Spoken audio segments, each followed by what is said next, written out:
世界上最深的天然洞穴，你们知道有多深吗？可以在弹幕里面猜一下。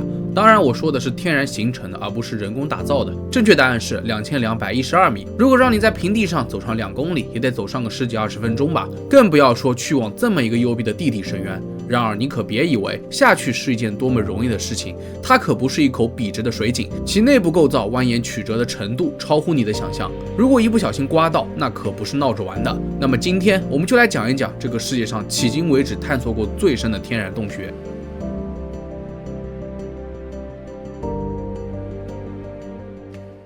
维洛夫金纳洞穴是地球上已知的最深的天然洞穴，它位于南高加索的阿布哈兹州，在1968年时被首次发现。洞穴的入口非常的隐蔽，虽然只有3到4米宽，但内部极其的深。从外表来看，压根就没有人敢相信这是世界上最深的洞穴。据说当时是来自苏联的洞穴探险者发现了这个洞，并且探险到了地下115米的深度，于是随便在地图上给洞穴进行了标记 S-115。后来随着一次又一次的勘测，该洞穴的深度也在不断的被刷新。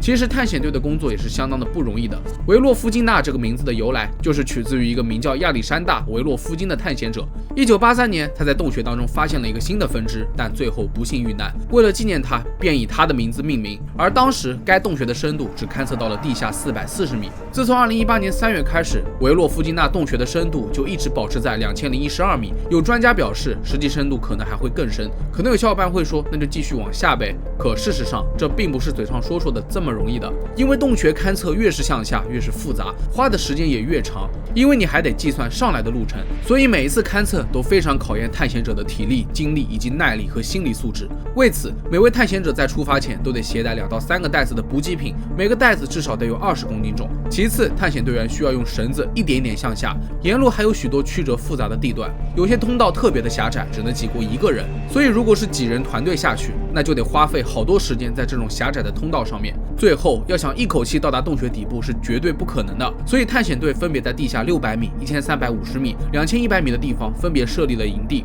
而每个营地之间看似只有短短的750米距离，实际的话大约得8个小时的路程。可就算不是第一次来维洛夫金纳洞穴的探险队员，在面临危险的时候也是不容小觑的，因为这洞穴越是往下越是深不可测。更可怕的是，如果此时有任何意外发生，那一次顺利的探险即将被迫进入惊险刺激的生存模式。曾经就有一群探险者在洞穴2000多米深的地方险些全军覆没了。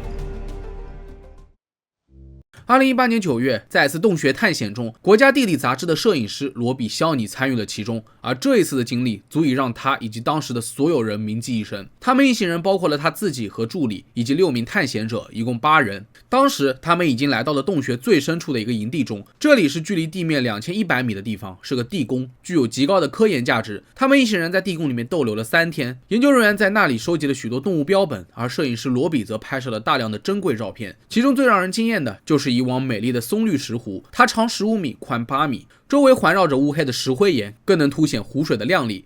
与此同时，有2名探险者先行撤退，上升到了地下1350米的营地。他们惊讶地发现地下出现了洪水脉冲的信号，于是立刻通知了地底下的队员。此时，罗比一行人正在吃早餐，他们也听到了类似于洪水的轰鸣声，而且这声音越来越大。实际上，对于探险者来说，这种情况并不少见。只要外面下了雨，雨水聚集，就会突然从洞穴开口处喷涌而出，随之而来的洪水脉冲也会持续几分钟，最长的也就几个小时，就会彻底平息。更何况这个时候营地的环境十分干燥，想必还是相对比较安全的。可是其中一名探险者发现，在帐篷附近的地面上有一个小洞正在发出咯吱咯吱的声音，他立刻把这一情况报告给了队长帕维尔·德米多夫。很快，队长和其他几名成员决定去检查一下地下水的水位到底有多高。还好去检查了一下，因为这个时候的水已经开始往上漫了，他们必须立刻离开，一切都乱套了。所有的人迅速穿上了防水乳胶服，戴上安全带、头盔等装备。在生死攸关的时刻，罗比也做出了一个非常重要的决定，就是舍弃所有的个人物品，其中还包括价值数万元的设备。他只带走了相机和闪存卡，死死地锁在衣服里面。事实证明，他的决定是非常明智的。巨大的水压冲击着每一个人，他们能做的就是抓住绳索，不停地向上攀登，尽快地爬到最高处。如果背着沉重的设备，肯定会大大减缓逃生的速度。此时大家的脸色都被吓得煞白。罗比和助理最先爬到一个干燥的营地，但等了好一会儿都没见到其他人的踪影，他们都吓坏了。难道探险队就这样覆灭了吗？当然不会。过了一会儿，其余的6名成员一个接着一个爬了上来，所有的人都舒了一口气。最惊险的还属队长帕维尔，当时他让其他人都先跑，自己断后，结果一不小心被卷入了漩涡之中。据他回忆，自己就像是在抽水马桶里面，好在最后他成功抓住了绳索，重回到了安全地带。据说这场洪水脉冲持续了将近20个小时，因为在洞穴外面下了整整1个礼拜的大雨。这段经历对于后来的洞穴探险者来说也是特别有教育意义的。洪水脉冲并不会只发生在冬天，而且后来他们还在最深的营地附近重新建造了一个新的营地，以便不时之需。看来在这幽闭寒冷的地下洞穴，就连最专业的探险队都命悬一线，可偏偏有一个神秘的男人却敢单枪匹马的来挑战，那么他是否会成功呢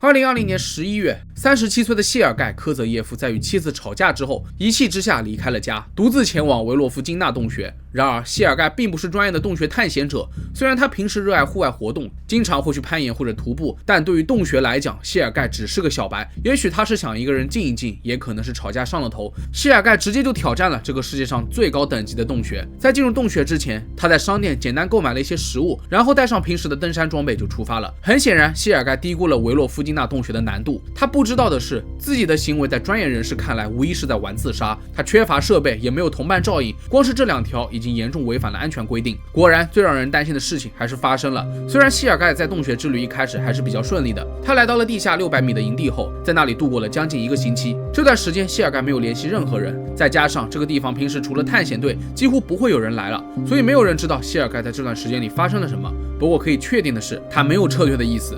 1周后，他继续向下，来到了地下1100米的地方。如果第一个营地算是新手等级的话，那谢尔盖即将面临的第2个营地直接进入了中级难度的水平，因为那里又湿又冷，他穿的还是最普通的登山服，根本就抵御不了这透心凉的温度。更重要的是，谢尔盖缺少专业设备，也无法快速上升，而且他又是独自一个人行动，简直是叫天天不应，叫地地不灵。所以，当他意识到危险已经来临的时候，也已经为时已晚了。最终，他死于体温过低。另外，在洞穴之外的世界，眼看着丈夫迟迟未归，谢尔盖的妻子立刻报了警，但没有人知道他去了哪里，就像是人间蒸发了一样。直到第2年8月3日，又有一支探险队来到了维洛夫金纳洞穴，他们在洞口附近发现了一些奇怪的绳索，立刻就察觉到不对劲了。果然，他们一路下降，先是在第1营地发现了许多食品包装袋，再接着往下，便是一具吊在绳子上已经腐烂的尸体，旁边还有背包和登山杖。在查看了遇难者的随身物品之后，确认了他就是失踪已久的谢尔盖。很显然，这是一名非常业余的洞穴探险者，因为在谢尔盖的手机里面还保留着大量有关于洞穴知识的搜索记录。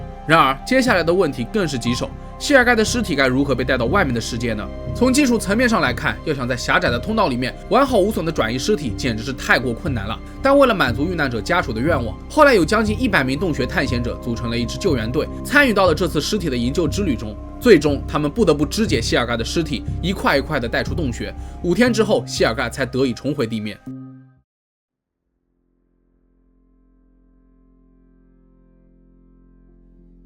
事实证明，没有人能够独自挑战维洛夫金纳洞穴。而且更让人意想不到的是，不仅业余选手会发生意外，就连专业人士也难逃厄运。在谢尔盖遇难的2个月前，也就是2020年的8月23日，开头的探险队队长帕维尔·米德多夫就在地下305米处的洞穴中遭遇岩爆，不幸身亡。首先，什么是岩爆？简单点来说，就是石头爆炸，是一种岩体中聚集的弹性变形势能，在一定条件下突然猛烈的释放，导致岩石爆裂并弹射出来的现象。不过大家没有必要担心，因为这种情况只会发生在很深的地下，这倒是许多地下工程不得不面临的难题。8月23日这一天，帕维尔带领的探险队前往维洛夫金纳洞穴地下200米的一处溶洞进行探索活动。他和另外一位同伴单独来到了更深的305米处的地方，那里有一条蜿蜒的岩洞，是从巨石之间蔓延出来的通道，又窄又弯。作为经验丰富的老手，他们2位很快就翻越了这条弯道，来到了一处悬崖上面。此时，帕维尔正准备回去拿一根绳子，而同伴则留下清理悬崖上松散的石块。可一段时间之后，帕维尔迟迟未归，